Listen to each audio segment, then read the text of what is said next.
Hello guys, ഇന്ന് ഞാനൊരു അടിപൊളി ഹെയർ ഓയിലുമായിട്ടാണ് വന്നിരിക്കുന്നത്. അപ്പോൾ ഞാൻ എന്ത് ഹെയർ ഓയിലാണ് യൂസ് ചെയ്യുന്നത് കണ്ടാലോ? സ്കിപ്പ് ചെയ്യാതെ എല്ലാവരും മുഴുവനായിട്ട് കാണുന്ന വീഡിയോ. പിന്നെ ഈ ഓയിൽ ചേച്ചാൽ നമുക്ക് മുടിയെല്ലാം കുഞ്ഞു കുഞ്ഞു മുടികളൊക്കെ നല്ലോണം കിളുത്ത് വരും കേട്ടോ. അപ്പോൾ നമുക്ക് ഓയിലിലോട്ട് പോയാലോ? അപ്പോൾ ഈ ഓയിലിന് മെയിനായിട്ട് വേണ്ടുന്ന സാധനങ്ങളൊക്കെ എന്താണെന്ന് കണ്ടാലോ? ഇതേ നമ്മുടെ വീട്ടിലായ കറ്റാർവാഴയാണ്. ഞാൻ കറ്റാർവാഴയിൽ നിന്ന് ഒരു തണ്ട് കറ്റാർവാഴ എടുക്കുന്നുണ്ട്. പിന്നെ അടുത്ത ഐറ്റം കണ്ടാലോ? നല്ല അടിപൊളി നാടൻ കറിവേപ്പില, നമ്മുടെ വീട്ടിലെ നാടൻ കറിവേപ്പില ഞാൻ എടുക്കുന്നുണ്ട്. അങ്ങനെ കറിവേപ്പില എടുത്തിട്ടുണ്ട്. വേറൊരു ഐറ്റം കൂടി കണ്ടാലോ? നമ്മുടെ ഉലുവയും കൂടി എടുക്കുന്നുണ്ട് ഞാനിവിടെ. അങ്ങനെ ഇത്രയും സാധനങ്ങളാണ് ഇതിന് വേണ്ടത്. നമുക്കിതിന് മെയിനായിട്ടുള്ള വേണ്ടുന്നൊരു സാധനമുണ്ട്. എന്താണെന്നറിയോ?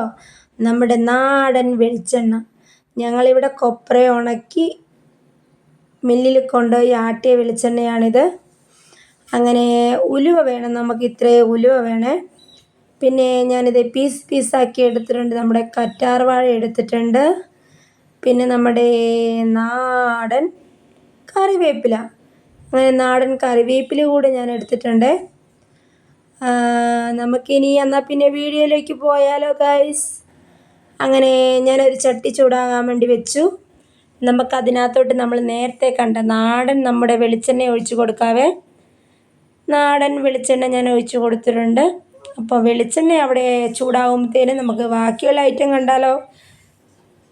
നമ്മുടെ ഉലുവ നമുക്ക് മിക്സിയുടെ ജാറിലിട്ടിട്ടൊന്ന് ക്രഷാക്കി എടുക്കാവേ.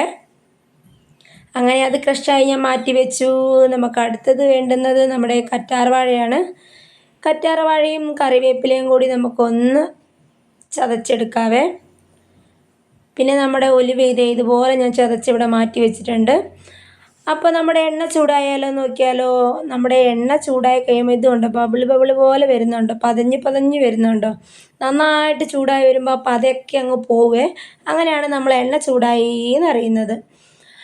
അങ്ങനെ ഇതേ ഞാൻ ആദ്യം ഈ അരച്ച് വെച്ചിരിക്കുന്നത് നമുക്ക് എണ്ണയിലേക്ക് ഒഴിച്ചു കൊടുക്കാവേ. അപ്പം വലിയവരല്ലാത്ത കുഞ്ഞുമക്കൾ ഇത് ചെയ്യുമ്പം നന്നായിട്ട് ശ്രദ്ധിച്ചോണം. കാരണം ഇതിങ്ങനെ ഇടുമ്പം തന്നെ നല്ലോണം തെറിക്കും, മേത്തോട്ടൊക്കെ തെറിക്കും.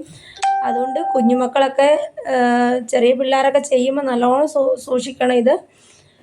അങ്ങനെ നമുക്കിത് നന്നായിട്ട് നമുക്കിതുള്ളതെല്ലാം ഇട്ട് കൊടുക്കാവേ. അപ്പം ഇതിൻ്റെ പാകമെന്ന് പറഞ്ഞത് ഇത് കണ്ടില്ലേ, പതഞ്ഞ് ഇങ്ങനെ പൊന്തിക്കൊണ്ടിരിക്കും. അതായത് ഒരു പൊട്ട് നമ്മൾ എണ്ണയിലോട്ട് ഇടുമ്പോൾ ഇത് പൊട്ടി വരും. ആ ഒരു പൊട്ടലങ്ങ് മാറി വരണം. എന്നിട്ടാണ് നമുക്കിത് പാകമായോ എന്നറിയുന്നത്. അങ്ങനെ ഉലുവ ഞാനിത് ഇപ്പറേ വേറെ ചതച്ച് വെച്ചിട്ടുണ്ട്, അത് ഇടാനായിട്ടില്ല. ആദ്യം ഇത് നന്നായിട്ട് മൊരിഞ്ഞ് വരണം. അതായത് ആ വെള്ളമയം ഉള്ളതെല്ലാം ഇങ്ങനെ പൊട്ടിയ സൗണ്ട് മാറണം. അങ്ങനെ നമുക്കിത് നന്നായിട്ട് ഇളക്കി കൊടുക്കാവേ. നന്നായിട്ട് ഇത് ഇളക്കി കൊടുത്തുകൊണ്ടിരിക്കണേ. ആ വെള്ളത്തിൻ്റെ ആ മറ്റേ പടുപടുപുട് എന്നുള്ളൊരു സൗണ്ട് മാറി കിട്ടണം നമുക്ക്. അതുവരെ നമുക്ക് നന്നായിട്ട് ഇതിങ്ങനെ ഇളക്കി കൊടുക്കാം കേട്ടോ. അടിപൊളി ഹെയർ ഓയിലാണ്, കുട്ടികൾക്കൊക്കെ നല്ലതാണ്. ഇപ്പോഴേ കുഞ്ഞുമക്കൾക്ക് തേച്ച് കൊടുത്ത് നല്ലോണം മുടി വളരും കേട്ടോ. ഇത് ഞാൻ സ്ഥിരമായിട്ട് ഉപയോഗിക്കുന്നതാണ്. ഞാൻ ഉപയോഗിച്ച് ഉള്ളത് കൊണ്ടാണ് ഞാൻ നിങ്ങൾക്കും കൂടി ഇത് ഷെയർ ചെയ്യുന്നത്. അങ്ങനെ ഏകദേശം ഇതൊക്കെ നന്നായിട്ട് ആ വെള്ളമെല്ലാം മാറി വന്നിട്ടുണ്ട്. നമുക്ക് എന്നാൽ പിന്നെ നമ്മുടെ അടുത്ത ഐറ്റമായ നമ്മുടെ ഉലുവയും കൂടി നമുക്ക് ഇതിനകത്തോട്ട് ഇട്ട് കൊടുക്കാവേ. അങ്ങനെ ഞാൻ ഉലുവ ചതച്ചതും കൂടി ഞാൻ ഇട്ട് കൊടുക്കുന്നുണ്ട്. അങ്ങനെ ഞാനിതാ ഇവിടെ ഞാൻ ഉലുവ ചതച്ച് വെച്ചതും കൂടി എല്ലാം കൂടി അങ്ങ് ഇട്ട് കൊടുക്കുന്നുണ്ട്. അങ്ങനെ അതൊക്കെ നന്നായിട്ട് അതിനകത്ത് കിടന്ന് മൂത്ത് വരട്ടെ. നല്ല അടിപൊളി ഹെയർ ഓയിലാണ് ഇത്. എല്ലാവരും മസ്റ്റായിട്ട് ട്രൈ ചെയ്ത് നോക്കണം കേട്ടോ.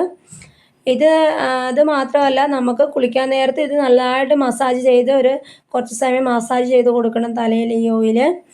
പിന്നെ നമ്മൾ കിടക്കാൻ നേരം ആകുമ്പോൾ നമുക്ക് മുടി മുഴുവനായിട്ട് നമ്മൾ പിന്നി ഇട്ട ശേഷം മുടിയുടെ അറ്റത്ത് ഈ ഹെയർ ഓയിൽ തേച്ച് കൊടുത്തിട്ട് മുടി മടക്കി കെട്ടിയാലും നല്ലതാണ്.